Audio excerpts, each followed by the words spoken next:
إن الحمد لله نحمده ونستعينه ونستغفره ونعوذ بالله من شرور أنفسنا ومن سيئات أعمالنا من يهده الله فلا مضل له ومن يضلل فلا هادي له وأشهد أن لا إله إلا الله وحده لا شريك له وأشهد أن محمدا عبده ورسوله يا أيها الذين آمنوا اتقوا الله حق تقاته ولا تموتن إلا وأنتم مسلمون يا أيها الناس اتقوا ربكم الذي خلقكم من نفس واحدة وخلق منها زوجها وبث منهما رجالا كثيرا ونساء واتقوا الله الذي تساءلون به والأرحام إن الله كان عليكم رقيبا يا أيها الذين آمنوا اتقوا الله وقولوا قولا سديدا يصلح لكم أعمالكم ويغفر لكم ذنوبكم ومن يطع الله ورسوله فقد فاز فوزا عظيما أما بعد فإن أصدق الحديث كتاب الله عز وجل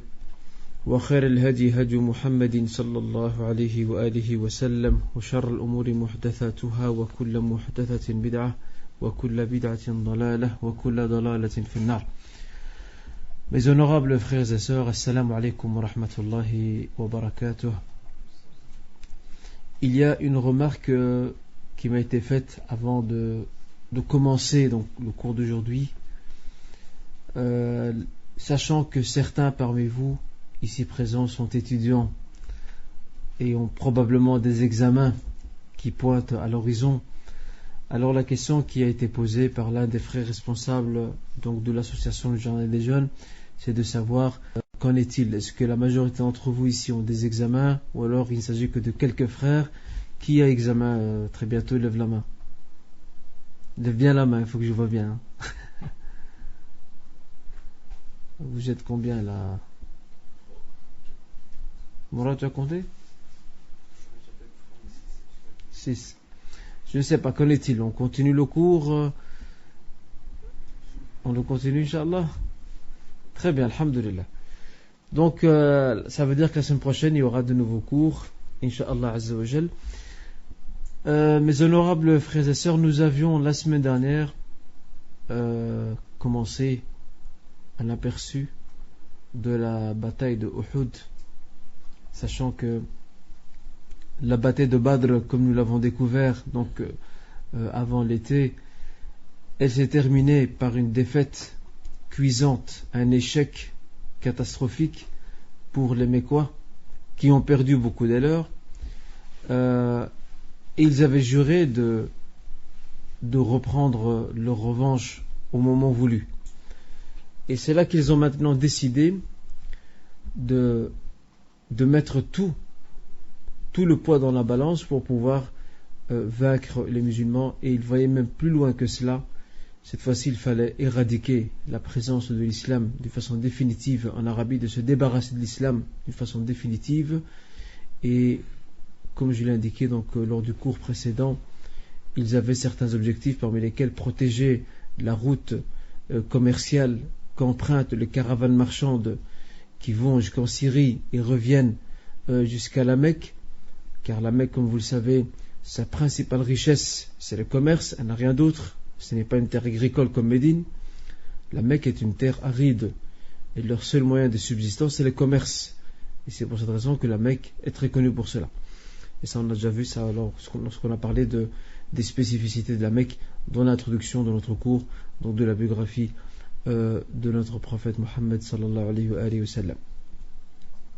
L'autre objectif aussi était de redorer son blason, de rehausser son prestige auprès du reste des tribus arabes dans l'Arabie, car il faut savoir que les Arabes dans la péninsule arabique suivaient de près l'évolution de la situation, suivaient de près le rapport de force qui opposait les musulmans à Médine et les opposait aux Mécois polythéistes, donc à la Mecque. Ils sont aussi au courant de la défaite que les Mécois ont subie.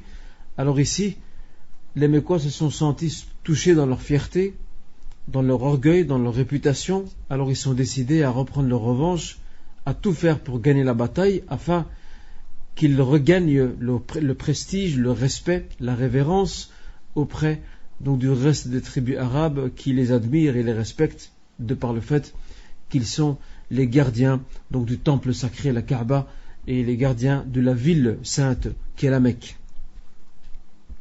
Ceci dit, c'était donc un objectif aussi, l'eau je l'ai dit là tout à l'heure, qui était d'éradiquer, de mettre fin à la présence de l'islam donc en Arabie. Ce sont les principaux objectifs que nous pouvons relever de la décision prise donc des Mécois de se réorganiser et de repartir au front pour battre cette fois-ci les musulmans. Mais là, comme je l'ai dit au cours passé, et c'est un rappel pour les frères et les sœurs qui n'étaient pas là au cours dernier, la stratégie va changer. La stratégie va changer. Premièrement, les Mécois seront beaucoup plus nombreux. Ils seront cette fois-ci 3000. Secondo, ils vont faire participer certaines tribus arabes au conflit, entre autres Kinana et des Arabes de la région de Tuhama aussi. Autre élément, cette fois-ci, ils vont choisir de grands chefs militaires connus pour leur talent, pour leur qualité, pour leur expérience militaire. Et il y en a deux ici particulièrement. L'un, c'est le fils d'Abu Jahl, qui s'appelle Ikrima. Et l'autre, c'est un brillant général qui va se convertir à l'islam par après et qui n'est autre que Khalid ibn al-Walid. Alors, Khalid ibn al-Walid sera placé à la tête de l'aile gauche, de l'aile droite de l'armée. C'est ça qu'on l'a dit ou le contraire? Qui se rappelle? L'aile droite.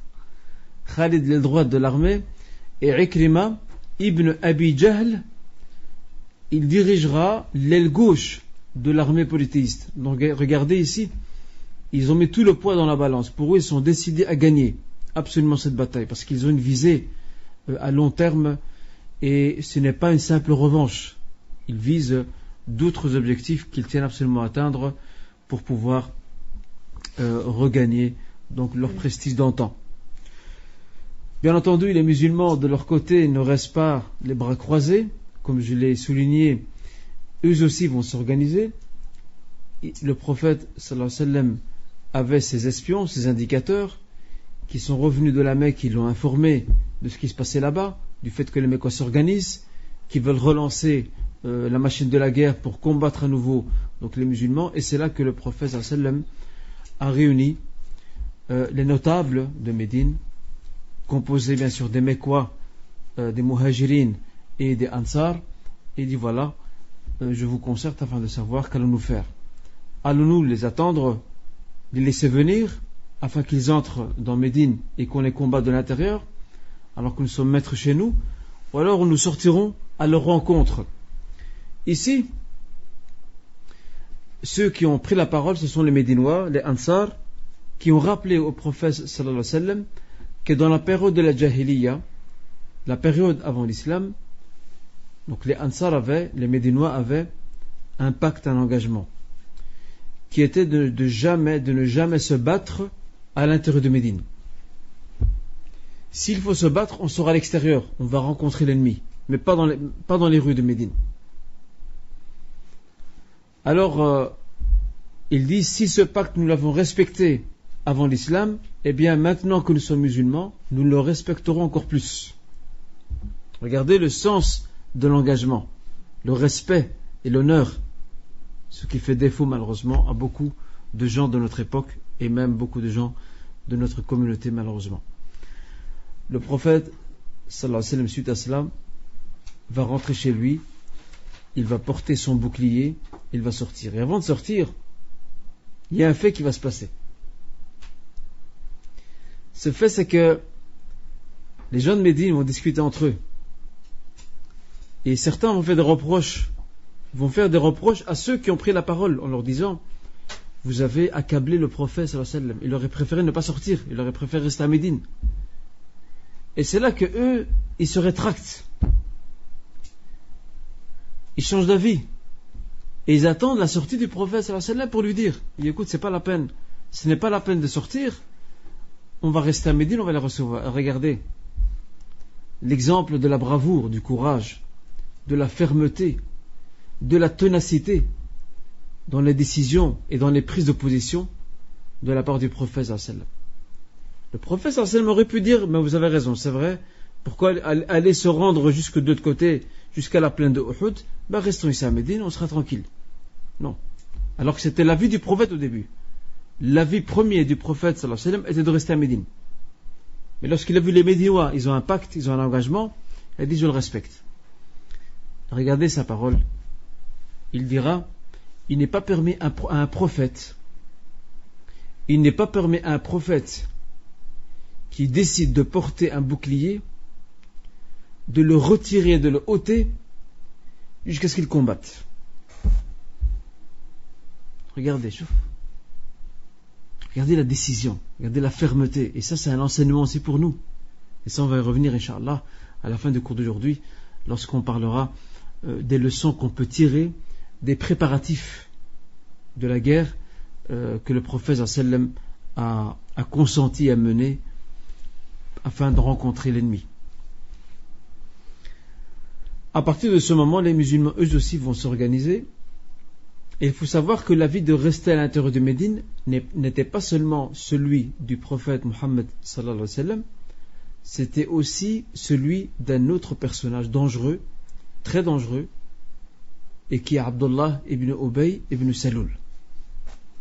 Abdullah ibn Ubay ibn Saloul, le chef des hypocrites, c'était aussi son choix à lui, son point de vue, qui était de ne pas sortir de Médine. Lui, ça l'arrange. Comme ça, il pourra magouiller encore plus à l'intérieur de Médine. Or, lorsqu'il a vu que la décision était prise, il n'a fait que se ranger dans le camp et le rang de l'unanimité, afin de se donner un peu de temps pour réagir par après. Vous allez voir de quelle manière va-t-il agir donc après. Je rappelle que la bataille de Uhud s'est déroulée donc la 3e année de l'hégire, durant donc le mois de Shawwal.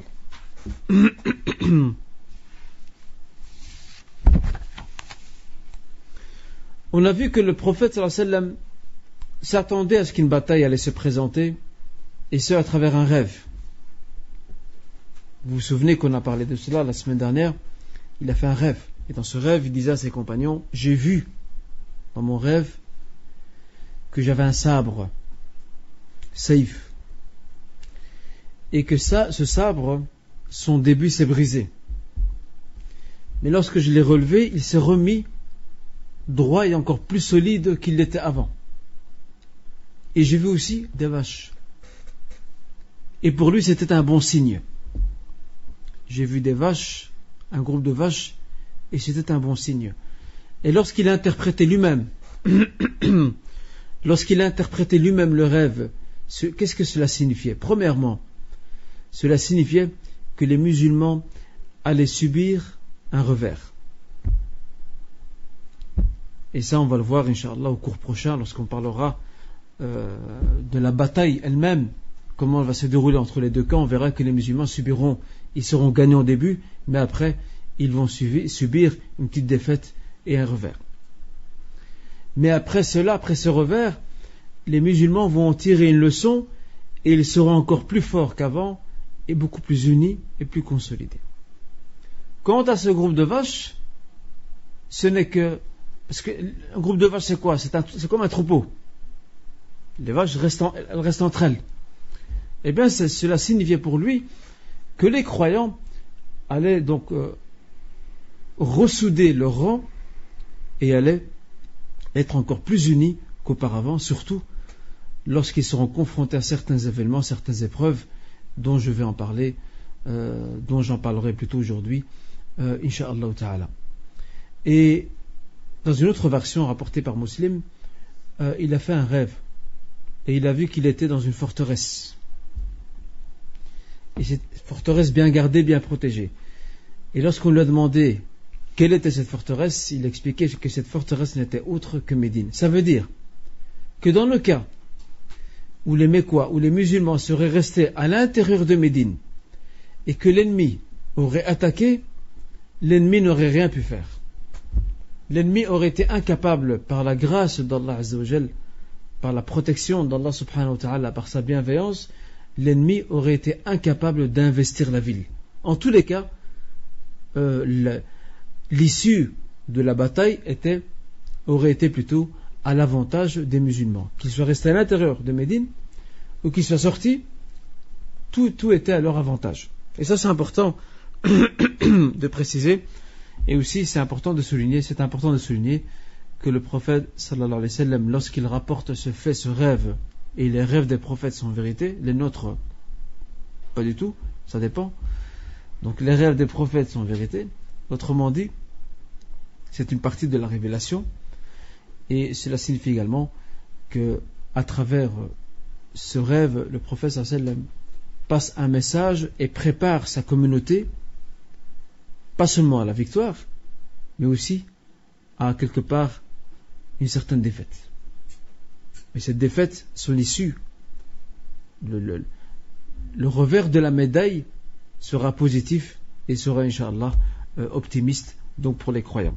Ça, c'est très important. Et il y a un commentaire à faire en passant, vu qu'on parle de rêve. Vous savez, on a toujours deux extrêmes dans notre communauté ou dans toute société. Il y a toujours deux extrêmes. Le juste milieu est chose rare de nos jours.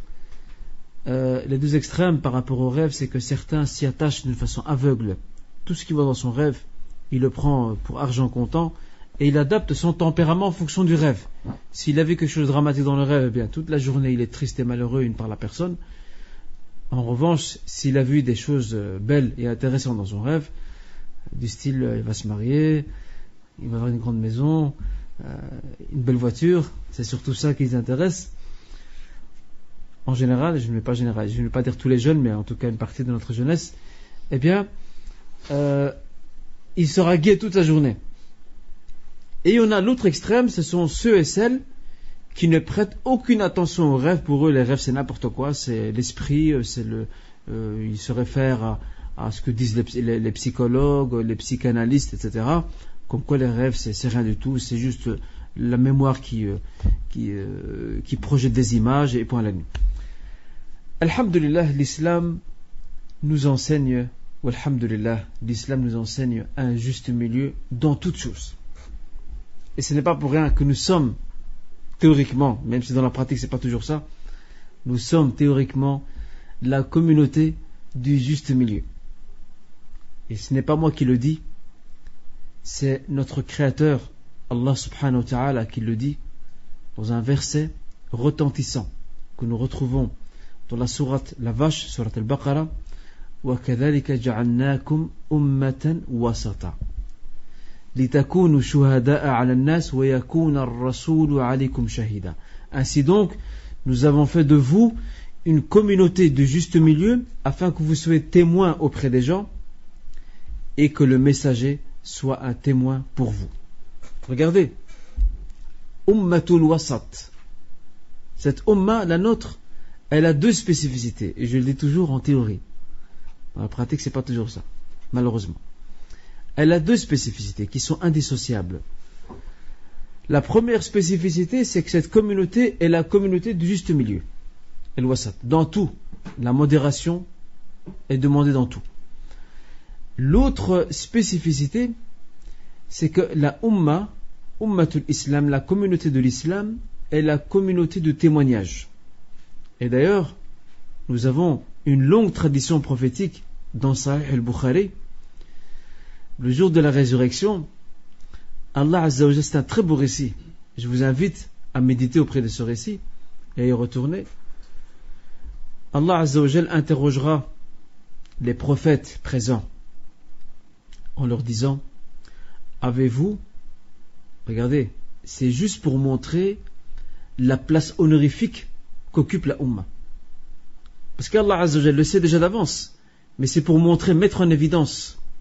C'est pour faire sortir de l'eau, pour que ça apparaisse à tout le monde.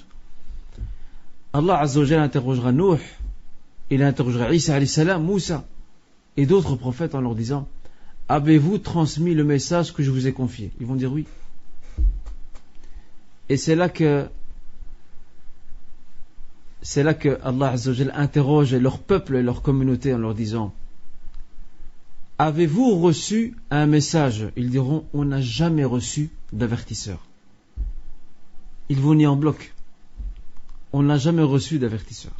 Bien sûr, on ne dira ça que ceux qui se sont détournés du message de ces prophètes-là. Ceux qui sont restés fidèles, eux diront le contraire.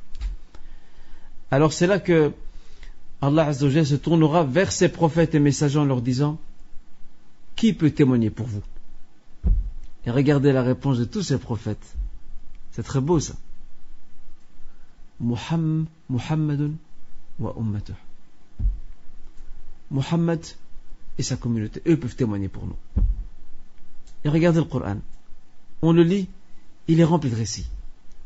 Récits de ce qu'a dû endurer Moussa, Moïse, Isa, Jésus, Ibrahim, Abraham, et d'autres prophètes, des prophètes envoyés par Allah Azza wa Jal. Alors regardez, ce n'est pas pour rien qu'Allah subhanahu wa ta'ala désigne cette communauté sous le nom de la communauté du juste milieu. À nous d'être à la hauteur de ce titre honorifique, et j'espère Inch'Allah qu'on a compris ce message. Pour revenir au rêve, alhamdulillah, il y a un juste milieu, c'est-à-dire tout rêve n'est pas nécessairement à acquiescer. On ne doit pas accepter n'importe quel rêve, de dire c'est bon, c'est la réalité, je dois m'enfermer, je dois pleurer, je dois être triste, ou je dois être gai, m'amuser. Il y a un juste milieu. Le prophète sallallahu alayhi wa sallam nous précise qu'il y a 3 types de rêves. Il y a ce qu'on appelle hadith al-nafs. Ce sont des pensées intérieures. Tu penses beaucoup à une chose, et même des fois inconsciemment tu y penses, et voilà que dans ton rêve ça se reflète. C'est ton subconscient qui travaille et qui te projette ça en image. Ça c'est une chose. La deuxième catégorie, ar-ru'ya as-saliha, la bonne vision. C'est un bon signe qu'Allah te donne à travers le rêve. Mais pour ça il y a un critère. Au plus que tu es pieux et véridique dans ta foi, au plus que tes rêves s'avèrent véridiques. Nous avons la parole du prophète sallallahu alayhi wa sallam qui dit Asdaqukum ru'ya, asdaqukum haditha. Ceux dont leurs rêves seront les plus, ceux qui seront les plus véridiques dans leurs propos.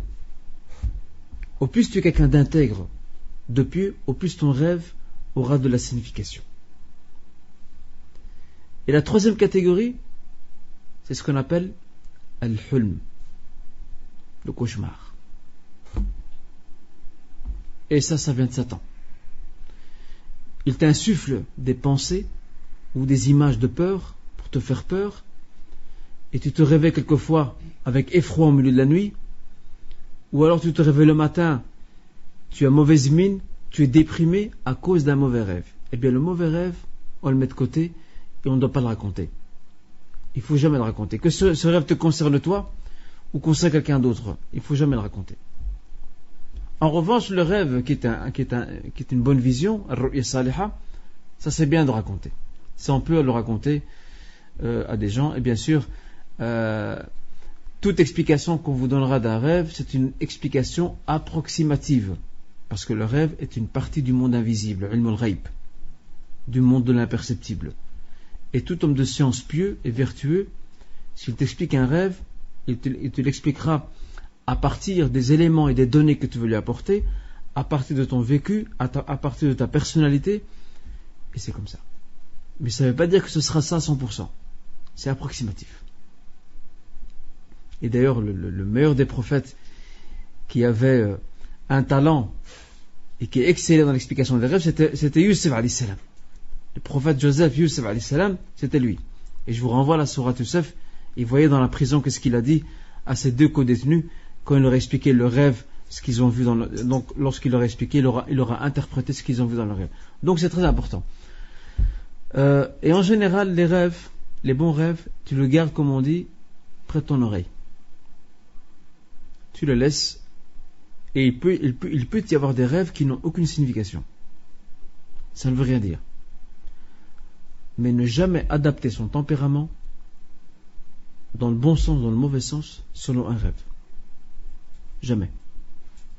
Et ça, c'est très très important. La vie continue. Notre vie n'est pas dictée par des rêves. Notre vie est dictée par nos propos, par nos actes et par nos comportements, et surtout, avant tout, par notre foi et notre conduite. Les rêves Ce sont des indicateurs qui peuvent être justes, tout comme ils peuvent être erronés. Ça, c'est très important, ça. Un autre point aussi, il est possible de voir le prophète Mohammed sallallahu alayhi wa sallam dans un rêve. C'est possible, mais attention. Attention. On tire la sonnette d'alarme ici. Il y a 2 critères fondamentaux pour pouvoir voir le prophète sallallahu alayhi wa sallam dans un rêve. Il y en a 2, retenez-les bien. Il y en a 2. Le premier critère, c'est connaître sa description physique. Et nous avons un très bon auteur qui nous a expliqué dans les moindres détails, c'est l'imam Tirmidhi. L'imam Tirmidhi, et le livre d'ailleurs a été traduit en français. En arabe, il s'appelle Al-Shama'il al-Muhammadiyya. Il a été traduit en français aux éditions universelles. Et vous pouvez le trouver dans ce livre, dans certaines librairies. C'est un livre bleu. Ça, c'est le premier critère. Le deuxième critère, c'est ton suivi fidèle des enseignements prophétiques. Au plus que tu es fidèle dans ton suivi des enseignements prophétiques, au plus il y a des chances que tu vois réellement, je dis bien réellement, le prophète sallallahu alayhi wa sallam dans ton rêve.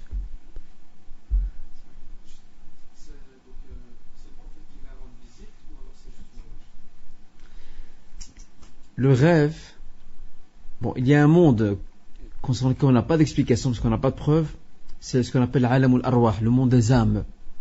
L'imam Ibn al-Qayyim a écrit un livre là-dessus, il l'a appelé Kitab al-Ruh, le livre traitant donc des âmes.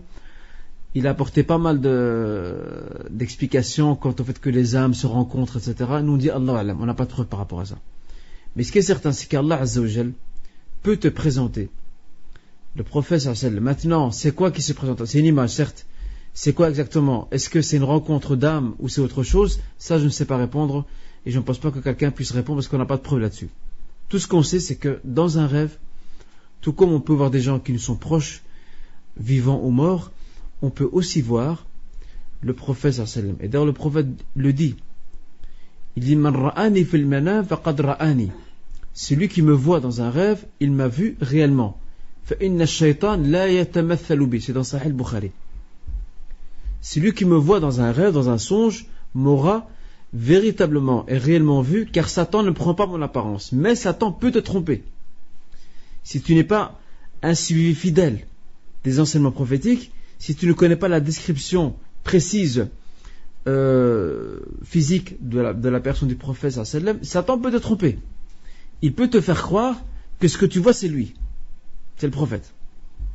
Donc il y a nuance. Il ne peut pas prendre l'apparence du prophète, mais il peut t'insuffler une pensée, te fait croire que c'est lui, alors que c'est pas lui. Mais ça, le croyant, al-mu'min al-basir, le croyant clairvoyant, par sa piété, par sa droiture, par son suivi des enseignements prophétiques, même dans son rêve, il sait distinguer la bonne graine donc de la mauvaise. Donc ça c'est très important. Et par rapport à ça, très rapidement, il y a quelques années, il y a un frère converti qui est venu me voir un jour donc au centre islamique. Et quand il me parlait, il utilisait souvent une expression, il disait moi j'ai un cheminement d'al-ghaib. Moi je ne comprenais pas c'est quoi ce cheminement d'al-ghaib. Donc un cheminement spirituel lié à l'invisible. Alors je lui dis mais est-ce que tu peux m'expliquer qu'est-ce que tu entends par cheminement d'al-ghaib? Et regardez ce qu'il me dit. Il me dit qu'il dit voir souvent le prophète sallallahu alayhi wa sallam dans ses rêves, et le prophète lui ordonne, comme ça, il lui ordonne de faire les salutations, donc as-salatu salam ala nabi sallallahu alayhi wa sallam, de faire les salutations 4000, 5000, 6000 fois, d'un coup. Je lui dis ça, frère, c'est impossible. Il m'a dit non, je l'ai vu. Est-ce que tu connais sa description physique? T'as lu un livre là-dessus? Il m'a dit non, j'en ai pas lu.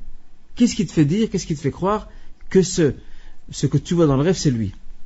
Il m'a dit en moi, je sens, regardez, c'est important ça. Il dit je sentais en moi quelque chose qui me disait que c'était lui. Eh bien, je lui dis ça, c'est al-waswas ash-shaytani. Ça, ce sont les pensées de Satan qui t'influencent et que tu dis voilà, le prophète est là. Je lui dis c'est impossible que le prophète après sa mort revient dans le rêve de quelqu'un pour lui instituer des enseignements qui ne sont pas présents dans ces enseignements qu'il a laissés de son vivant. C'est pas possible. Parce que la charia, elle est terminée, elle est clôturée. Il n'y a plus de rajout possible. Et ça, pareil, pour certains qui se réunissent et qui rentrent ils rentrent en transe avec le dhikr, l'istighfar, etc. Et puis ils prétendent que le prophète vient s'asseoir avec eux. Ça, ce n'est autre qu'un Satan ou un djinn qui se moque d'eux, tout simplement. Et je vous renvoie à un très beau livre qui s'appelle, je crois que les frères l'ont ici d'ailleurs, Telbis Iblis, qui a été traduit aux éditions As-Sabil, les éditions françaises As-Sabil. Vous allez voir comment Satan a réussi à se moquer de gens, de gens pieux, mais qui n'étaient pas prudents au niveau de leur foi, comment il a réussi à les duper, à les arnaquer, à les dévier du chemin. Très facilement. Parce que Satan, entre nous, Satan ne s'intéresse pas à ceux qui sont dans les cafés et les bars. Ceux-là, c'est bon, ils sont liquidés. Satan, il s'intéresse à nous. Toute personne qui est sur le droit chemin, toute personne qui s'accroche à sa foi, ben c'est lui que Satan veut. Celui qui est au bar, celui qui commet des actes répréhensibles, c'est bon. Il a déjà déclaré forfait. Mais nous qui tenons en tête, ben c'est là, le problème il est là. C'est vers nous qu'il vient. Et encore plus ceux qui ont atteint un certain niveau de foi et de piété. Celui-là, il ne va pas les lâcher. Il va les attaquer de tous les côtés. Et c'est ce qui se passe malheureusement, du fait que celui qui ne s'arme pas depuis le début d'humilité, de savoir, de ilm, de piété, de prudence, Satan peut le dévier très facilement. Très très facilement. Et attention, chacun d'entre nous, il nous passe au scanner. Il nous a tous fait un scanner. Et il connaît nos points faibles. Et c'est par ces points faibles, par ces brèches, qu'il va entrer. Il va te suivre dans tes propres faiblesses et dans tes propres penchants. Ça, c'est un autre sujet. Là où je veux en venir, c'est voir le prophète ﷺ, c'est tout à fait possible dans un rêve, mais selon les deux critères que je vous ai donnés. Et c'est impossible si quelqu'un parmi nous prétend voir le prophète ﷺ, qui lui dit voilà, tu dois me saluer 4000 fois, tu peux aller commettre tel péché interdit, ou je ne sais quoi, ben ça c'est Satan en personne. C'est pas le prophète ﷺ. Ça c'est impossible. Un rêve ne vient pas t'instituer des enseignements. Il peut être dans ton rêve pour un rappel, pour t'annoncer une bonne nouvelle, comme il est arrivé, à titre d'exemple, à Cheikh Al-Albani, rahimahullah, qui a reçu un appel. C'était un fait très émouvant. Il a reçu un appel d'Algérie, d'une sœur d'Algérie, qui lui a dit voilà, Cheikh, je t'ai vu en rêve. Et je voudrais absolument te raconter ce rêve. Alors le Cheikh tout oui, il a dit voilà, je t'ai vu, tu marchais dans le paradis avec le prophète sallallahu alayhi wa sallam. Il était devant toi et toi tu étais derrière lui. Et c'est là que bien sûr le Cheikh, vous imaginez cet homme, Cheikh Al-Albani, qui plus de 40 ans, il a travaillé la sunna. La sunna c'était sa nourriture.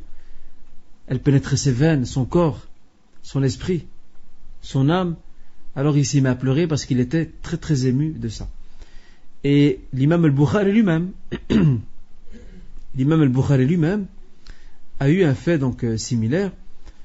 C'est que il a vu en rêve qu'il avait une sorte d'éventail et qu'il chassait, qu'il repoussait les mouches et tout insecte du devant le visage du prophète. Il avait le visage du prophète en face de lui. Il y avait des mouches et des insectes qui passaient devant, et des insectes. Et il le repoussait. Alors le lendemain, il est parti voir un de ses professeurs. Il lui dit voilà, j'ai fait ce rêve. Je voudrais son explication. Regardez l'explication de cet homme pieux et vertueux et savant. Il lui a dit ce rêve que tu as fait veut dire que tu vas être un défenseur de la sunna du prophète sallallahu alayhi wa sallam. Tu vas trier ce qui est bon et tu vas débarrasser ce qui est mauvais. Et ce n'est qu'après qu'il s'est mis à écrire son livre de Sahih al-Bukhari. Il ne l'avait pas encore écrit.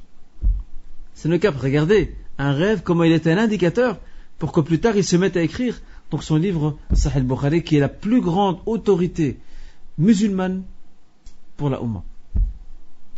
Cet homme était impressionnant.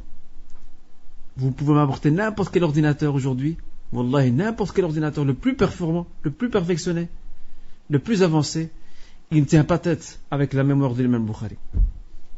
Croyez-moi, il était impressionnant. Et je vous renvoie à une très belle conférence faite par le frère, notre frère Adel, qui a fait une conférence sur l'imam al-Bukhari. Il l'a appelé « Leçon tirée de la vie de l'imam Bukhari ». Allez voir ces hommes à quoi ils ressemblaient. C'était des grosses pointures, c'est des gros calibres. Ils ont consacré toute leur vie donc à l'islam et à leur ummah. Et nous avons aussi Abu Daoud, l'imam Abu Daoud, rahimahullah, qui était un élève qui était un élève de l'imam Ahmad ibn Hanbal et qui était aussi un savant du hadith. Quelqu'un l'a vu en rêve après sa mort. Ils lui ont dit quel est ton sort? Qu'est-ce qui t'est arrivé? Il a dit Allah Azza wa Jal m'a pardonné tous mes péchés à cause du fait que chaque fois que j'écrivais dans mon livre Qala Rasulullah, Qala Nabiyullah, je terminais à côté en écrivant Sallallahu alayhi wa sallam. On ne tire pas de ces rêves des sentences ou des lois, des jugements ou des statuts, mais ça peut être un signe positif pour ces gens-là, et espérons Inch'Allah que nous fassions partie de leur compagnie donc le jour de la résurrection. Allahumma amin. Donc faire attention par rapport aux rêves. Maintenant vous savez ce qu'il en est, restez au milieu de tout cela et ne pas trop s'y attacher. Donc à travers ce rêve, le prophète sallam avertit ses compagnons de ce qui va se passer. Quelque part psychologiquement il les prépare aussi, il les prépare à un revers, il les prépare aussi à assumer la suite de ce revers, autrement dit que l'issue de ce revers sera une issue positive, que ce ne sera pas un échec, que ce ne sera pas la déchéance, que ce ne sera pas la régression. Et ça, c'est important pour un chef, pour un commandant, d'insuffler à ses soldats, à ses troupes, le courage, la bravoure, mais aussi un optimisme de haut niveau. Alors, comme donc je l'ai indiqué là tout à l'heure, les Mecquois s'organisent, les musulmans vont aussi s'organiser de leur côté. Comment ça va se passer? Le prophète va choisir un grand drapeau, qui est un drapeau noir, Ar-Raya Sauda. Et subhanallah, ce sera le même drapeau qu'aura Al-Mahdi à la fin des temps. C'est le même drapeau. Lorsqu'on va voir les troupes d'Al-Mahdi venir d'Orient, à leur tête Al-Mahdi, il y aura un drapeau noir qui flotte à l'horizon. C'est le même que celui qu'avait le prophète sallallahu alayhi wa sallam, donc à son époque. Et à côté de ce grand drapeau noir, il y a 3 autres drapeaux. Un sera porté par les muhajirines, parce qu'ici, les Mecquois, il faut bien leur donner leurs droits, des musulmans émigrants, les Mecquois émigrants. Il sera porté par Mus'ab ibn Umayr. Mus'ab ibn Umayr est donc le porte-étendard pour la bataille de Badr, de Uhud, afwan. Et après son martyr, lorsqu'il tombera au front martyr, ce sera Ali ibn Abi Talib, le courageux, le brave, le téméraire, qui va reprendre le drapeau en main. Et nous avons un autre drapeau, qui est celui des Haus, la tribu médinoise, les Haus. Regardez, le prophète, il n'a pas fait en sorte qu'il y ait un drapeau pour les muhajirines. Regardez comment il est stratège. Il fait attention aux susceptibilités, aux sensibilités. Il n'a pas fait en sorte qu'il y ait un drapeau pour les muhajirines et un drapeau pour les ansar. Non, il en fait 3. À part le grand qui est le sien, le noir, 3 drapeaux. Un pour les muhajirines qui représente une entité homogène, un autre pour les Haus et un autre encore pour les Khazraj. Al-Haus, c'est une tribu médinoise, ansarite, et Khazraj également. Parce que le prophète sallallahu alayhi wa sallam, il a présent à l'esprit et à la mémoire ce qui les a décimés il y a des années de cela, quand les Haus et les Khazraj, deux grandes tribus médinoises, se sont entretuées, combattues pendant des décennies, presque 100 ans, elles se sont battues et déchirées. Il sait très bien que ce n'est pas parce qu'ils sont musulmans maintenant que ça y est. Il reste des êtres humains, Satan peut très bien les influencer. C'est normal. Le prophète sallallahu alayhi wa sallam voit très très loin. C'est un fin stratège. Alors qu'est-ce qu'il va faire? Il y en a 3. Un pour les muhajirin qui ne posent pas de problème, un pour les Haus, et celui des Haus sera tenu par un compagnon du nom de Usayd ibn Hudayr. Usayd ibn Hudayr, qui est un grand chef d'ailleurs, un des grands chefs, un des grands notables de Médine.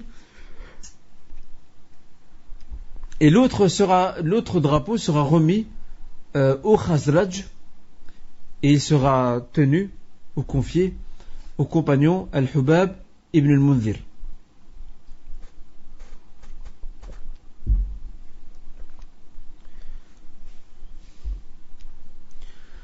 Alors, lors de son arrivée près de Uhud, le prophète sallallahu alayhi wa sallam a vu un bataillon arriver. Et il a vu dans ce bataillon qu'il y avait Abdullah ibn Ubay ibn Salul, l'hypocrite, et il y avait avec lui donc ses alliés, les alliés d'Abdullah ibn Ubay ibn Salul, dans ce bataillon qui a rejoint l'armée musulmane. Et dans ce bataillon, il y avait des juifs de la tribu de Qaynuqa', la tribu de Qaynuqa', qui est l'une des tribus médinoises. Alors le prophète sallallahu alayhi wa sallam demande: qui sont ces gens? Il a reconnu Abdullah ibn Ubay, il n'est pas difficile à reconnaître, mais en même temps il demande: qui sont ces gens qui sont avec vous? Alors il lui est dit: ces gens, ce sont les juifs de Qaynuqa'. Regardez la parole, la question importante. Le prophète sallallahu alayhi wa sallam demande en disant: Hal aslamu, se sont-ils convertis à l'islam, ces gens-là? Alors on lui dira non. Alors il leur dira: fa inna, ou plutôt faqulu lahum falyarji'u, dites-leur qu'ils reviennent d'où ils viennent. Donc les juifs, ils ont qu'à revenir à Médine. Fa inna la nasta'in bil mushrikin ala al mushrikin. On ne se sert pas des polythéistes pour combattre d'autres polythéistes. Wallahi, vous pouvez chercher dans n'importe quelle guerre dans l'histoire, vous ne trouverez pas une attitude comme celle-là. Le prophète n'était pas machiavélique. Il n'avait pas la règle la fin justifie les moyens. Ça, tous les grands chefs de guerre ont utilisé cette règle-là. La fin justifie les moyens. Napoléon l'a utilisé, Hitler l'a utilisé, Alexandre le Grand l'a utilisé. Tous les chefs militaires de l'histoire, ils l'ont tous utilisé. Mais pas le prophète sallallahu alayhi wa sallam. C'est pas parce qu'ils ne sont pas musulmans que je vais les utiliser contre d'autres qui ne sont pas musulmans non plus. فَإِنَّ لَا نَسْتَعِينَ بِالْمُشْرِكِينَ عَلَى الْمُشْرِكِينَ. Et il leur a ordonné de revenir, de rentrer chez eux, de retourner à Médine. Pas question que dans notre armée, il y ait des personnes autres que les musulmans. Et ça, c'est important. Et ça, c'est une grande leçon dans ce qu'on appelle l'éthique de la guerre. Khuluqul harb. L'éthique de la guerre, c'est que tu gardes des principes. Tu es un homme de principe. Tu ne vas pas selon la direction du vent. Tu n'es pas un opportuniste, ni un arriviste. Tu as des principes, et bien tu te tiens à tes principes. Et c'est ça. Et il serait intéressant de découvrir dans la biographie prophétique ce qu'on appelle Akhlaqun Nabi sallallahu alayhi wa sallam, l'éthique du prophète pendant la guerre. On serait étonné, Wallah, vous pouvez comparer cette éthique avec celle de toutes les guerres qu'il y a eu dans l'histoire. Il n'y a pas lieu de comparer. C'est comparer l'incomparable. C'est justice, c'est force, c'est fermeté, mais c'est aussi rahma et clémence. Clémence, rahma, et également, surtout, respect des engagements et des pactes. Al-wafa bil-uhud wal-mawa'id. Ce qu'il n'y a pas dans beaucoup de guerres, malheureusement.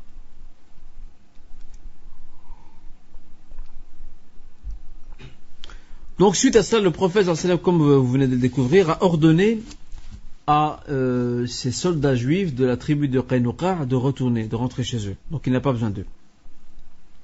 Un feu va se produire lorsque le prophète arrive à un endroit qui s'appelle Shaut. Il y a un endroit qui s'appelle Shaut, pas loin de Uhud, qui aujourd'hui, c'est une salle de sport.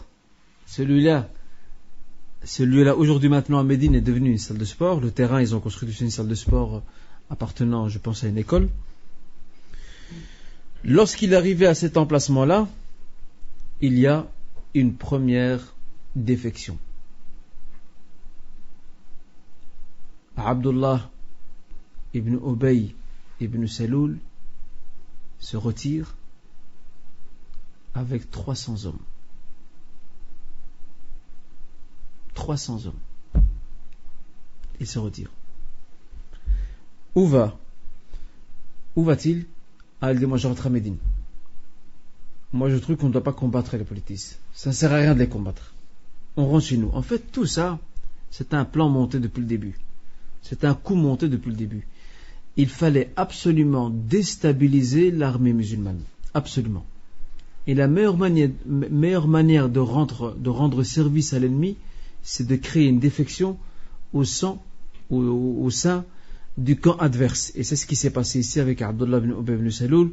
Il croyait que grâce à son retrait avec 300 hommes, que bien sûr 300 hommes ce sont les siens, que les musulmans allaient en pâtir et subir un préjudice, et que probablement il y aura faiblesse dans les rangs. Allah Azza wa Jalla a fait descendre al-thabat, la fermeté, sur les cœurs des croyants, et n'ont pas fait marche arrière. Mais, n'empêche, les musulmans se sont divisés. Comment réagir par rapport à ce coup dur? Comment réagir par rapport à ce coup dur que vient de nous faire Abdullah ibn Ubay ibn Saloul? Les musulmans se sont divisés en deux camps par rapport à ça.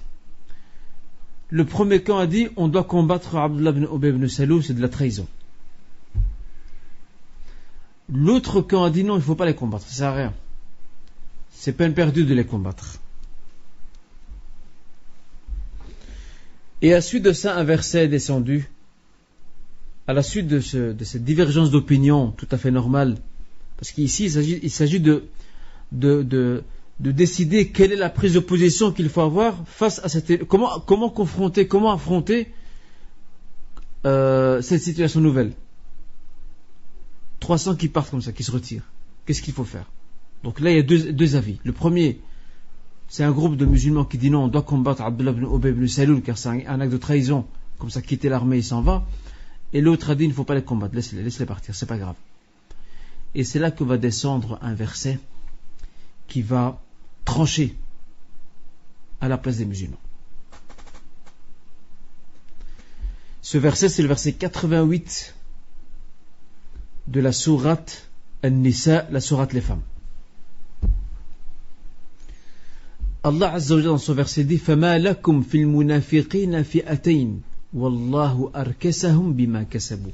Qu'avez-vous à vous diviser en deux camps face aux hypocrites? Allah Azza wa Jalla va les éclater, les éparpiller à cause de ce qu'ils ont accompli. Ça veut dire, ne vous inquiétez pas. Rabbuna Azza wa Jalla, Allah Azza wa Jalla se charge d'eux. Vous allez devant, ces gens-là qui se sont retirés, Allah subhanahu wa ta'ala va semer la division dans leur cœur et dans leur rang. Et effectivement, par après, il va y avoir des tensions entre Abdullah ibn Ubay ibn Saloul et ses propres alliés, les juifs. Et ces tensions-là, on retrouve le récit dans la sourate le rassemblement, la sourate al-Hashr.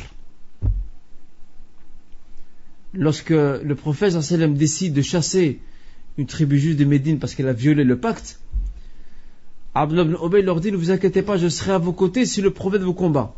Et dès que le prophète a monté un corps expéditionnaire pour affronter la tribu juive, c'est là qu'Abdullah ibn Ubay, il se lave la main et se retire. Et regardez comment la division s'est installée dans leur camp, juste entre eux. Et bien, pareil dans ce verset ici, Allah subhanahu wa ta'ala oriente les croyants en leur disant, ne vous occupez pas d'eux. Vous n'avez pas à vous occuper d'eux. Allah subhanahu wa ta'ala se chargera de leur sort et de leur destin. فَمَا لَكُمْ فِي الْمُنَافِقِينَ فِئَتَيْنِ Wallahu arkasahum bima kasabu. Qu'avez-vous à vous diviser au sujet, en deux camps, au sujet des hypocrites? Allah Azza wa Jal les a divisés déjà à cause de ce qu'ils ont fait. Je rappelle, verset 88, Surat Al-Fat. Il y a un compagnon qui s'appelle Abdullah ibn Amr ibn Haram. Abdullah ibn Amr ibn Haram, c'est un compagnon qui était très zélé. Il était très fâché de ce comportement qu'avaient les hypocrites. Et qu'est-ce qu'il a fait? Il a commencé à leur courir après. En leur disant, il leur a dit: je vous rappelle au nom d'Allah Azza wa Jal, pourquoi lâchez-vous le prophète sallam? Pourquoi lâchez-vous les vôtres? Vous êtes musulmans, vous êtes censés rester avec nous. Et lorsqu'ils n'ont pas prêté attention, ou plutôt ils lui ont répondu: s'il y avait vraiment une guerre, on serait resté. S'il y avait vraiment une guerre, on vous aurait suivi. En fait, tout ça, ce sont des excuses. Ce sont des prétextes qu'utilisent les hypocrites pour justifier leur retrait. Tout simplement. Parce que s'ils se retirent sans rien dire, c'est pas possible. Il faut bien qu'ils aient un prétexte, sinon comment vont-ils se justifier devant le prophète sallallahu alayhi wa sallam? Et pourtant, le prophète sallallahu alayhi wa sallam ne leur a rien fait. Dans une autre armée, dans une autre guerre, ces hommes-là qui se retirent, qui quittent les rangs, qui désertent, ils auraient tous été exécutés, fusillés. Le prophète sallallahu alayhi wa sallam n'a pas fait ça. Il les a laissés partir. C'est pas grave, laisse-les partir. Alors, ça, n'est-ce pas là un exemple d'éthique et de noblesse dans la guerre? Certainement. Alors, lorsqu'il a vu qu'ils lui ont dit ça, qu'est-ce qu'il a fait? Il a commencé à les maudire. Il était énervé, il était en colère, il s'est emporté, et il les a maudits en leur disant qu'Allah vous éloigne, vous êtes les ennemis d'Allah, de Dieu, et Allah Azza wa Jal certainement compensera son prophète et remplacera des gens, ou plutôt vous remplacera par d'autres gens qui satisferont Allah Azza wa Jal et son messager. Regardez là, l'apaisement du cœur. Il est apaisé il est sûr de ça. Il est apaisé. C'est quelque part comme s'il leur disait: en réalité, ce que vous avez fait, c'est pas grave pour nous. Nous, on n'a rien perdu. Allah subhanahu wa ta'ala va certainement substituer à vous d'autres gens qui seront à nos côtés. Et d'ailleurs, le Coran reprend ces faits, ce dialogue qui s'est passé à l'époque, et vous avez ça dans la sourate Al-Imran, la sourate de la famille de Imran, verset donc 166, 167. Dans ce verset, il est dit: وَمَا أَصَابَكُمْ يَوْمَ الْتَقَى الْجَمْعَانِ فَبِإِذْنِ اللَّهِ وَمَا أَصَابَكُمْ يَوْمَ الْتَقَى الْجَمْعَانِ فَبِإِذْنِ اللَّهِ وَلْيَعْلَمَ الْمُؤْمِنِينَ. Ce qui vous a affecté, touché le jour où les deux groupes se sont rencontrés, autrement dit les musulmans et les polythéistes à Uhud, ce qui vous est arrivé ce jour-là, eh bien c'est par volonté d'Allah Azza wa Jal. Regardez, c'est important ça, afin qu'apparaissent à Allah Azza wa Jal ceux qui sont croyants. Il n'y a qu'eux qui vont rester. La preuve, regardez les hypocrites, ils se sont retirés, donc ils sont bien distingués du groupe des croyants. Et c'est pas fini. Afin qu'apparaissent avec certitude à Allah Azza wa Jal les croyants. وَلْيَعْلَمَ الَّذِينَ نَافَقُوا وَقِيلَ لَهُمْ تَعَالُوا قَاتِلُوا فِي سَبِيلِ اللَّهِ أَوْ ادْفَعُوا قَالُوا لَوْ نَعْلَمُ قِتَالًا لَاتَّبَعْنَاكُمْ هُمْ لِلْكُفْرِ يَوْمَئِذٍ أَقْرَبُ مِنْهُمْ لِلْإِيمَانِ يَقُولُونَ بِهِ مَا لَيْسَ فِي قُلُوبِهِمْ وَاللَّهُ أَعْلَمُ بِمَا يَكْتُمُونَ. Et aussi apparaîtra à Allah Azza wa Jal ces hypocrites lorsqu'il leur est dit: venez combattre avec nous, ou au moins défendez-nous. Ils disent: لَوْ نَعْلَمُ قِتَالًا لَاتَّبَعْنَاكُمْ. Et ça fait allusion à ce qu'a fait ce compagnon Abdullah ibn Amr ibn Haram, qui leur disait: mais venez au moins, revenez au moins défendre les vôtres, les Médinois comme vous. Le minimum, vous voulez pas vous battre contre eux, ben défendez au moins, soyez l'arrière-garde qui va défendre. ou la défensive. Et leur réponse, le Coran l'a repris. Ils ont dit لَوْ نَعْلَمُ قِتَالًا لَاتَّبَعْنَاكُمْ. Si nous savons qu'il y a véritablement un conflit ou une guerre qui se déclenche, ou un combat, on vous aurait suivi. هُمْ لِلْكُفْرِ يَوْمَئِذٍ أَقْرَبُ مِنْهُمْ لِلْإِيمَانِ. En réalité, ce jour-là, ils étaient en porte-à-porte ou côte à côte de la mécréance plus que de la foi. يَقُولُونَ بِأَفْوَاهِهِمْ مَا لَيْسَ فِي قُلُوبِهِمْ. Regardez comment Allah Azza wa Jal précise aux musulmans la nature réelle des intentions des hypocrites. Ils disent de leur langue ce qu'il n'y a pas dans leur cœur. Dans leur cœur, ce n'est pas ça. Dans leur cœur, c'est qu'ils veulent casser le moral des troupes musulmanes. Ils veulent affaiblir le rang musulman. C'est ça leur objectif. Ce n'est pas le prétexte faux et inacceptable de soi-disant qu'il n'y a pas de guerre prévue, qu'il n'y a pas à l'horizon de conflits possibles, donc on revient. C'est pas ça. Donc ainsi, les croyants sont fixés. Les croyants sont fixés quant aux intentions réelles de ces gens hypocrites qui l'ont fait exprès d'ailleurs de se retirer des rangs. Je vous rappelle la sourate, donc Al-Imran, la famille de Imran, versets 166, 167. Retournez-y, vous allez voir comment Allah Azza wa Jalla nous parle du contexte de ce qui s'est passé donc à l'époque. Et malgré tout, malgré ce qui s'est passé, Satan est là. Satan, il est là. Et il est normal qu'une partie des croyants se sentent un peu perturbés. Ils voient 300 qui partent. Et c'est normal que le doute peut s'installer en se disant, mais après tout, est-ce que ça en vaut la peine d'aller se battre? Et c'est là que 2 groupes de musulmans ont failli se retirer de l'armée aussi. Ils ne sont pas hypocrites. Ils ont fait, Shaitan, il est là. Satan, il est là.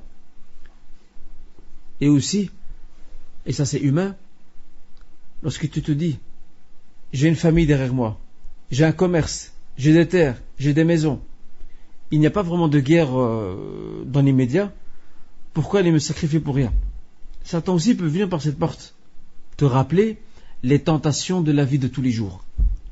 Il peut t'embellir ton retrait par des belles apparences en te disant, mais écoute, il y a ta famille derrière, pourquoi tu vas aller te battre? Sachant qu'il n'y a encore rien qui s'est déclenché. Les Mécois ne vous ont pas encore attaqué. Rentre chez toi, occupe de ta famille, et si demain il y a une guerre, reviens. Et ça, c'est une réaction naturelle. On ne peut pas le reprocher, c'est tout à fait naturel.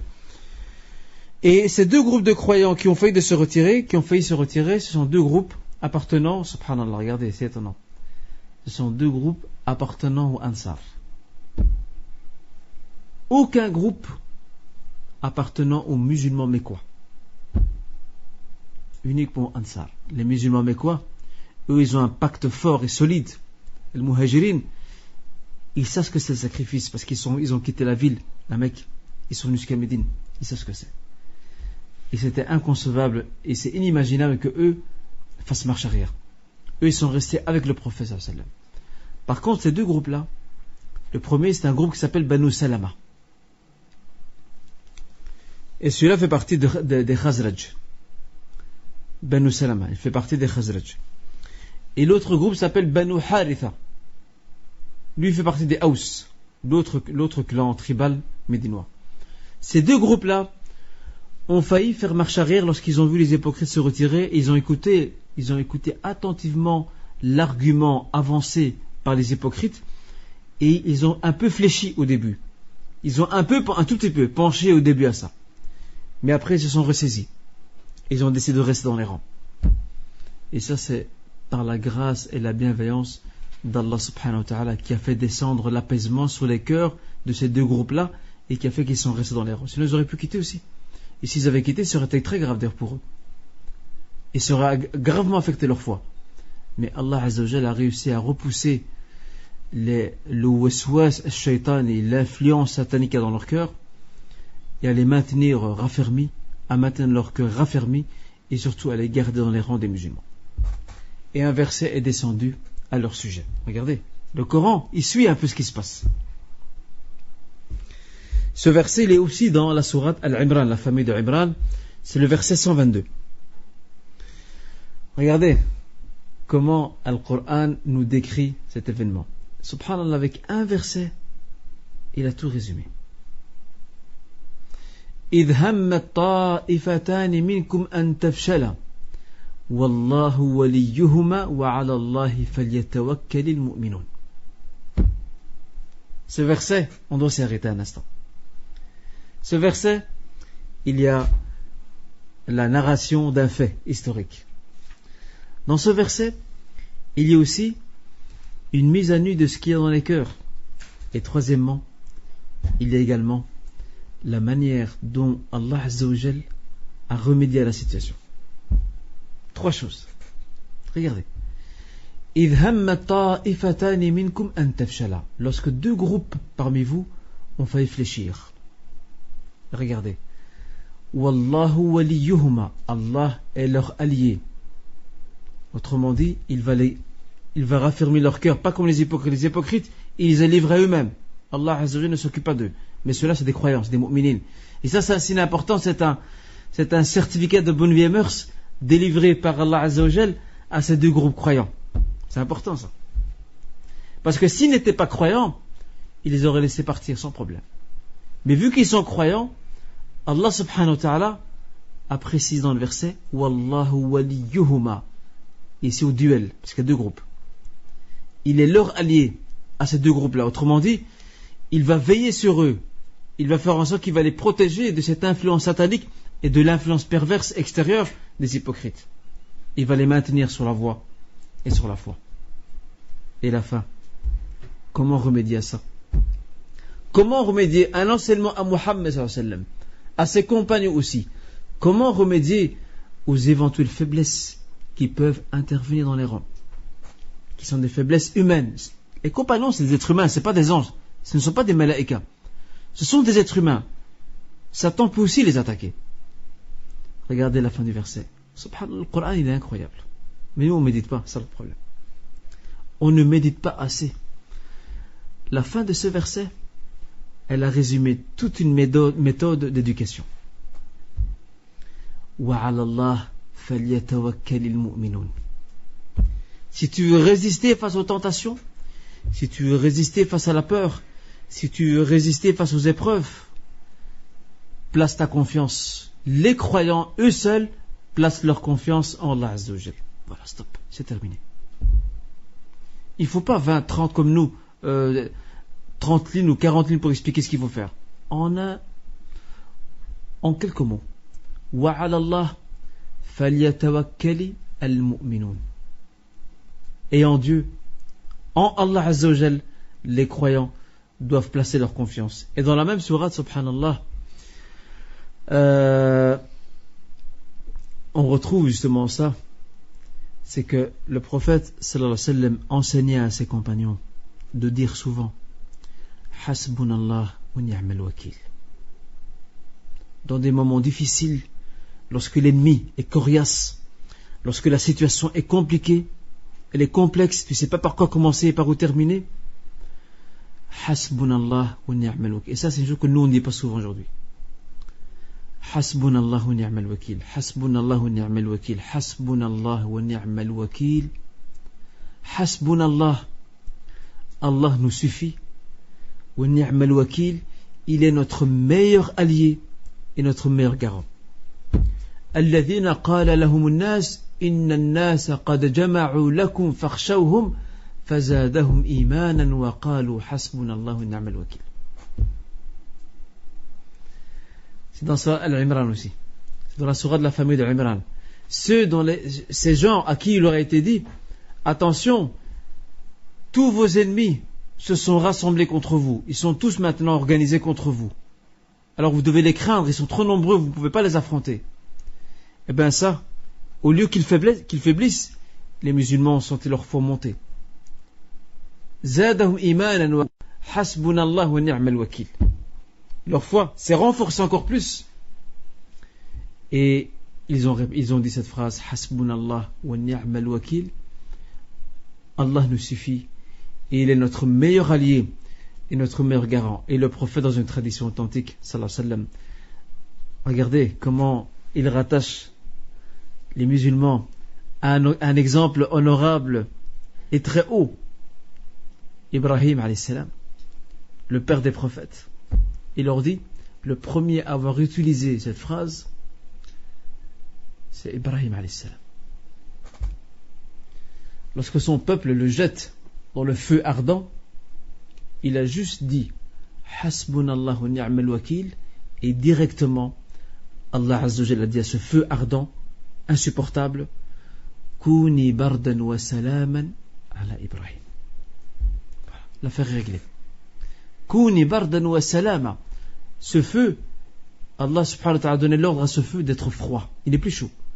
D'être froid et d'être un salut pour Ibrahim. Eh bien, les compagnons, lorsqu'ils voient que le prophète sallallahu alayhi wa sallam leur dit ça, et qu'il leur enseigne de dire souvent Hasbunallah wa ni'mal wakil, ils ont lu, ils ont découvert à travers la descente des versets qui parlent d'Ibrahim alayhi salam, qu'est-ce qui lui est arrivé avec son peuple, ils ont vu le miracle, et bien eux aussi ils croient au miracle. Eux aussi savent que s'ils répètent souvent Hasbunallah wa ni'mal wakil, Allah Azza wa Jalla va leur ouvrir des portes auxquelles aucun d'entre eux ne s'y attendait. Alors nous aujourd'hui, nous qui sommes un peu trop cartésiens, on est trop matérialistes, on est trop terre à terre, on est trop calculateurs, on calcule tout, mais on oublie une porte, qui est celle d'Allah Azza wa Jalla. Est-ce qu'on tire un enseignement de ça? Comme quoi, d'en se remettre pleinement à Allah subhanahu wa ta'ala, dans toute épreuve, dans toute douleur, dans tout malheur, dans tout défi, dans toute situation, tu t'en remets pleinement à Allah subhanahu wa ta'ala. Tu travailles ton cœur afin qu'il se rattache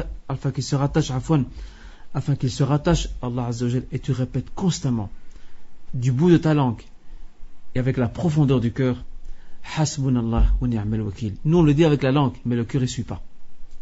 Quelqu'un qui a un malheur, il le dit avec sa langue, mais son cœur, il est en train de réfléchir. Qu'est-ce que je vais faire? Chez qui je vais aller? Qui va m'aider? Hasbunallah wa ni'mal wakil. Je commence par cette première étape. Hasbunallah, je m'en remets. Non, Allah lui seul me suffit. Wa ni'mal wakil est mon meilleur garant, mon meilleur allié. Tu pars avec cet état d'esprit. Toutes les épreuves, toutes les situations complexes, tous les malheurs, toutes les douleurs que tu rencontres, Allah va t'aider avec certitude à les surmonter. C'est une question de temps, c'est lui qui décide. C'est comme ça. Eh bien, regardez ici comment Allah Azza wa Jal, dans un seul verset, on peut écrire des pages et des pages pour en expliquer et en tirer un enseignement. إذ هم الطائفتان منكم أن تفشلا والله وليهما وعلى الله فليتوكل المؤمنون. Lorsque deux groupes parmi vous ont failli fléchir et faiblir, mais Allah est leur allié, donc ils sont croyants, sinon Allah n'est pas l'allié de ceux qui ne sont pas croyants. Allah Azza wa Jalla la yatawalla alladhi laysa mu'mina. Allah ne prête pas son alliance à celui qui est contre lui. Il prête son alliance à celui qui répond à son appel, qui est fidèle à lui. Autrement dit, comme vous l'avez vu ici, Allah est leur allié, il va les maintenir, il va raffermir leur cœur, il va dissiper leurs doutes et leurs faiblesses. Et à la fin du verset, comme je l'ai indiqué, un grand enseignement, maintenant et à l'avenir.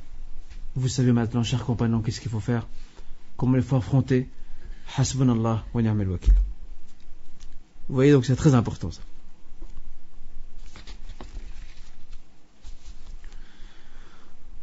Dans les préparatifs de la bataille de Uhud, le prophète sallallahu alayhi wa sallam va prendre une très grande décision. Très très grande. Mais Wallah, croyez-moi, je vais vous le dire maintenant, vous allez être surpris. Il va refuser à un groupe de jeunes garçons de participer à la bataille. Leur âge ne dépasse pas 14 ans.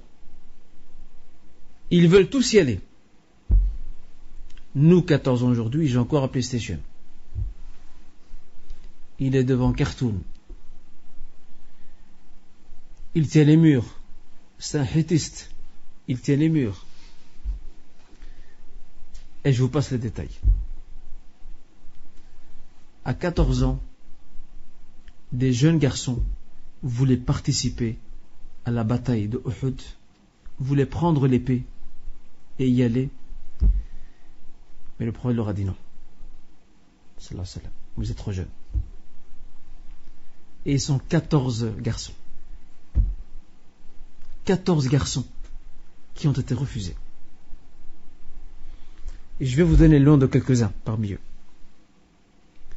l'éminent Abdullah ibn Omar. Abdullah ibn Omar qui veut prendre exemple sur son père. Son père, le courageux, le rude, le fort. Il est un modèle à la maison. Il veut aussi faire partie des gens méritants. Il était trop jeune. Aussi Zayd ibn Thabit, ce garçon très intelligent et brillant, qui va apprendre l'hébreu en 18 jours.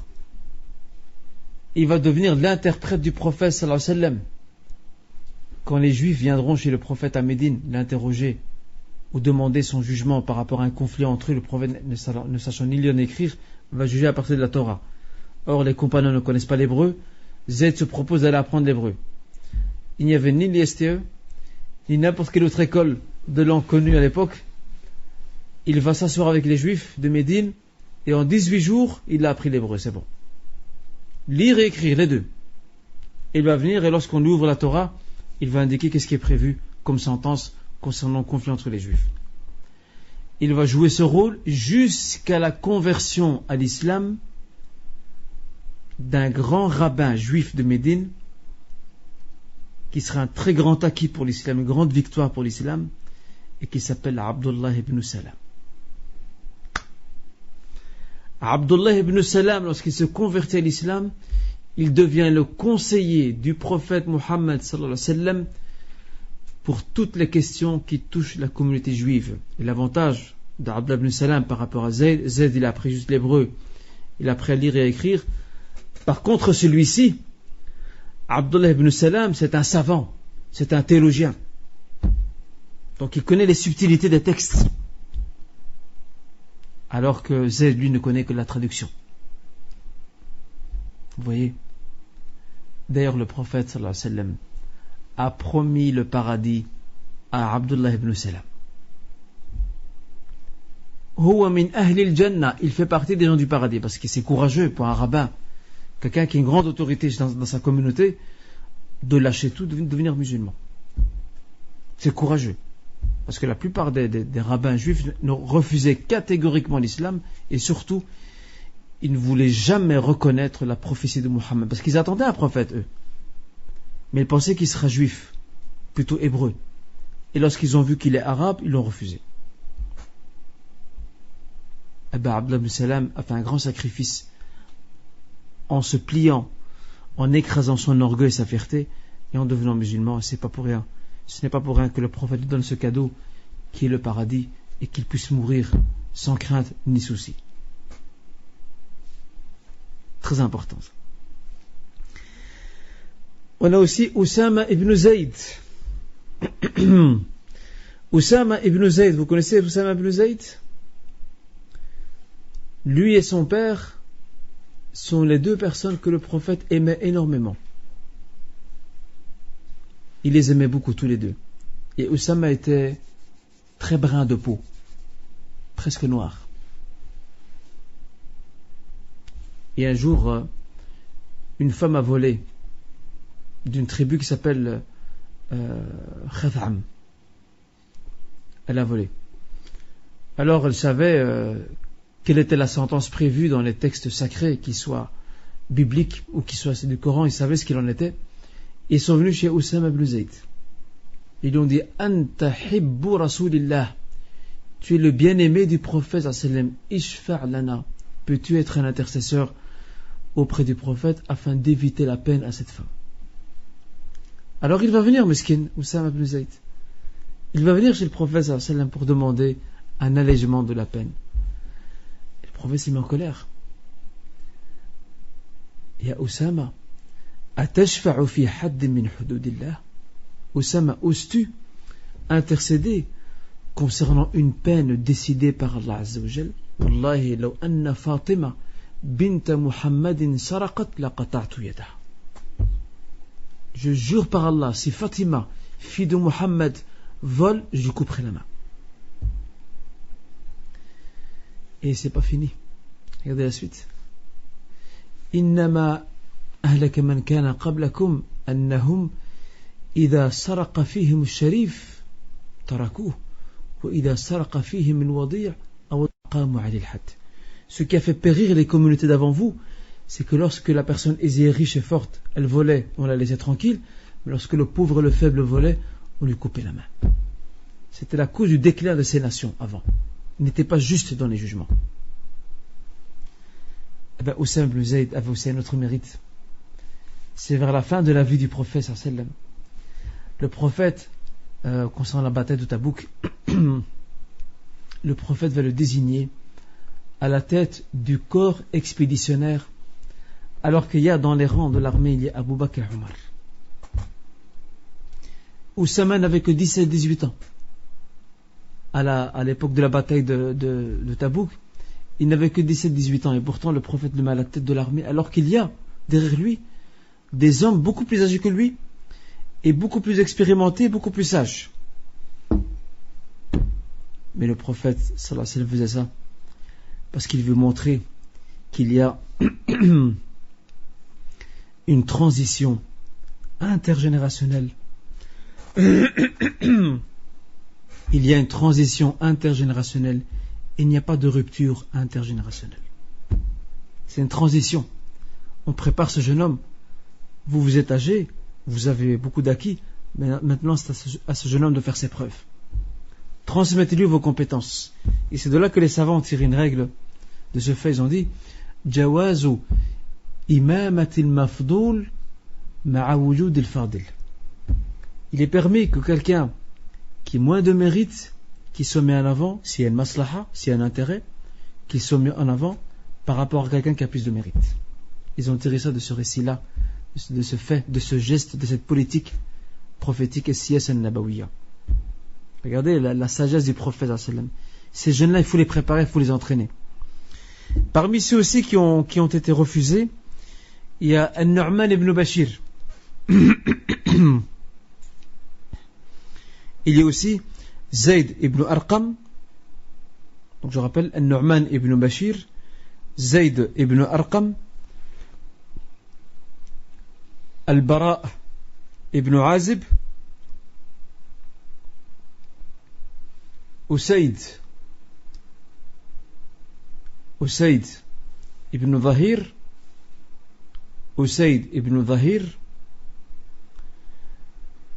et aussi Abu Sa'id al-Khudri, compagnon très connu. C'était tous des adolescents. Il y en a d'autres, mais ceux-là, ce sont ceux qui ont été cités par leur nom. Il y a aussi d'autres, comme j'ai dit. Il y a certains à qui le prophète a fait une exception. Rafi' ibn Khadij, il lui a fait une exception. Vous savez pourquoi? Alors qu'il est adolescent. Parce que c'était un bon tireur. Quand il jette la lance, il sait bien la jeter. C'est un franc tireur. Toi, tu peux rester. Il y a un autre à qui il a fait une exception aussi. Un autre garçon, Samura ibn Jundub. Samura ibn Jundub, il a avancé son argument auprès du prophète parce qu'ils insistent tous. Ya Rasul, laisse-nous rentrer dans les rangs. Alors que nous, aujourd'hui, nos jeunes vont dire quoi? Moi, allez. Moi, j'ai une vie. Je dois finir mes études. Je dois m'acheter une maison, avoir une épouse, une voiture, avoir de l'argent. Bref, la belle vie. Regardez les paramètres, comment ils sont différents. Ces jeunes garçons auraient pu dire ça. Ah, ben le problème ne veut pas, ben tant mieux, ça nous arrange. On rentre à Médine, on s'occupe de nos affaires, on grandira, on va se marier, puis on verra plus tard. Ils insistaient. Et l'autre qui a aussi insisté, à qui le prophète a aussi fermé les yeux, a dit ça va, c'est bon, tu peux y aller, c'est Samura ibn Jundub. Pour la simple raison, c'est que Samura, il est très fort dans la lutte. C'est un petit garçon musclé. C'est un petit garçon musclé, c'est pas un Danone et Chips Lays. C'est un musclé. C'est un petit garçon, mais il est fort. Et il a avancé son argument au prophète. Il lui a dit, voilà, j'ai battu Rafi' ibn Khadij, à qui le prophète a fait une exception. Je l'ai battu dans un combat de lutte. Je l'ai mis à terre. Et je suis encore plus capable de lui de lancer, de tirer les lances, de jeter les lances. Le prophète lui a fait, ça va, c'est bon, tu peux venir avec. C'est les deux seuls à qui il a fait une exception. Regardez comment le prophète sallam, il est sage. Parce que c'est vrai. Si c'est un bon tireur, il peut rester, il n'y a pas de problème. S'il est fort dans la lutte, allez-y. Je vais vous poser une question. Vous avez déjà essayé de porter un sabre? Pas les petits sabres là, des jouets en plastique là qu'on vend dans les magasins de jouets. Un vrai. Vous avez déjà essayé de porter un sabre? Qui l'a déjà fait ici parmi vous qui lève la main?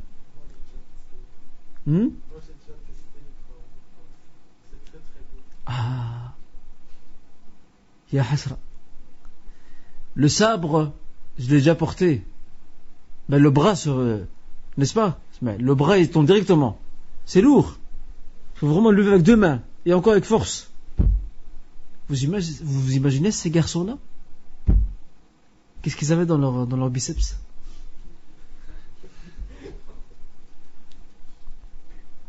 Ah, les temps ont changé malheureusement. Les temps ont changé.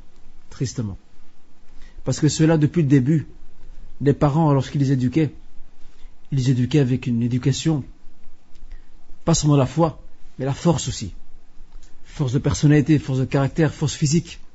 Et c'est pour ça que le prophète a recommandé certains sports. La natation. Il a recommandé la natation. Il a recommandé aussi le tir à l'arc. Il a recommandé aussi l'équitation aussi. Et c'est tous des sports que nous ne faisons plus aujourd'hui. Qui est déjà tiré à l'arc ici? Ah, j'ai des spécialistes ici à ce que je vois. Hein. Vous avez déjà tiré à l'arc? C'est facile de tirer à l'arc? À 2 mètres, ouais, c'est normal. T'as déjà tiré à l'arc? Tirer à l'arc, c'est très difficile. Il faut être loin, hein. Si on est à côté, c'est pas grave. Hein. Tu as bien tiré. Masha'Allah, on a un champion ici. Vous voyez? Alors, regardez la stature de ces gens, la force qu'ils avaient à l'époque. Donc le prophète a permis uniquement à ses deux compagnons, ces deux jeunes garçons, Rafi' ibn Khadij ainsi que Samura ibn Jundub, il leur a permis de rejoindre les rangs parce que chacun avait une certaine capacité qui pourrait être intéressant dans la bataille. Alors maintenant, pour terminer ce cours, quelles sont les leçons qu'on peut tirer des préparatifs militaires prophétiques? La première des leçons, l'importance de la vigilance. Il faut être vigilant, il faut être prudent, et il faut surveiller de loin l'ennemi. Il ne faut pas être insouciant, il faut être tout le temps sur ses gardes. Et c'est ce qu'a fait le prophète sallallahu alayhi wa sallam. Il avait des indicateurs, des espions qui ont été là-bas, qui ont regardé, qui ont ramené les informations, et en plus, en tant que prophète, il était inspiré par Allah Azza wa Jalla à travers un rêve qui lui a indiqué donc le sort de cette bataille, comment ça va se passer. Et ça nous enseigne à nous aussi, et je l'ai dit à plusieurs cours, de prendre toutes nos précautions dans tout ce qu'on fait, d'être organisé, de se prendre à l'avance. Maintenant je prends l'exemple des examens. Les examens sont proches. Où sont ces jeunes qui étudient à l'avance, 1 mois, peut-être 2 mois à l'avance? Ils sont rares. La plupart attendent la dernière semaine, et encore dernière semaine je suis gentil. Certains attendent la veille de l'examen pour étudier. Eh bien, si le prophète sallallahu alayhi wa sallam était là, il nous aurait tous tiré les oreilles. C'est pas comme ça qu'il faut faire. Il faut s'y prendre à l'avance. Il faut s'organiser, il faut être prudent et vigilant. Parce qu'après, Tawakkal ala Allah, puis on y va. Tawakkal ala Allah, c'est avant tout mettre tout en œuvre pour réussir. Donc ça, c'est la première chose. La deuxième chose, le danger que représentaient les gens de l'hypocrisie dans le rang musulman et l'obligation d'être vigilant à leur égard. Donc le danger que représentaient les gens de l'hypocrisie, ahlun nifaq, dans les rangs musulmans, et l'obligation d'être vigilant à leur égard. Ok, je reprends de nouveau. Le danger que représentaient les gens de l'hypocrisie dans les rangs musulmans et l'obligation d'être prudent et vigilant à leur égard en se préparant à toute éventualité les concernant. À partir du moment où on sait que c'est un danger, il faut se préparer à tout. Il faut être sur sa garde tout le temps. Et c'est ce qu'ont fait les musulmans. Ils étaient prêts. Et le fait que ces hypocrites sortent des rangs, ça n'a pas perturbé du tout l'ensemble de l'armée musulmane, même s'il y avait deux groupes qui ont failli faiblir, ce qui est humain et normal, mais la grande majorité est restée ferme et raffermie sur ses positions. Troisième leçon, demander à Allah Azza wa Jal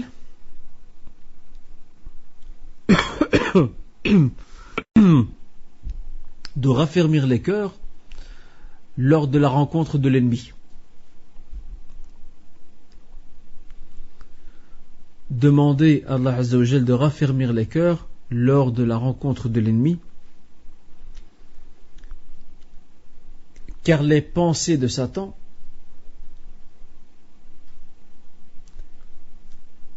et les tentations de la vie sont nombreuses. Les pensées de Satan et les tentations de la vie sont nombreuses.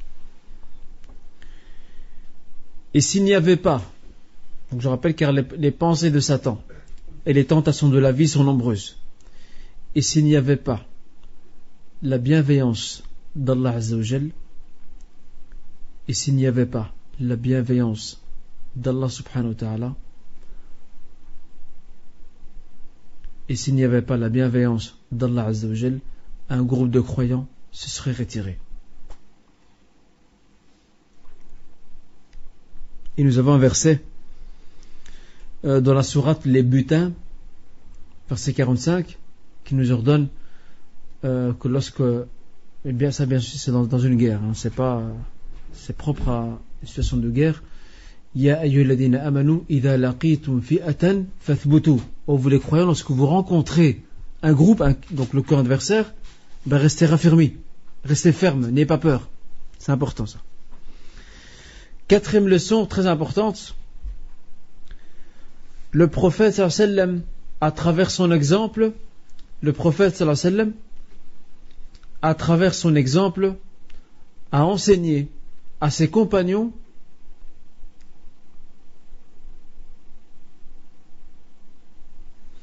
le prophète sallallahu alayhi wa sallam, à travers son exemple, a enseigné aux compagnons la fermeté et la ténacité dans les décisions, donc la fermeté et la ténacité dans les décisions et les prises de position.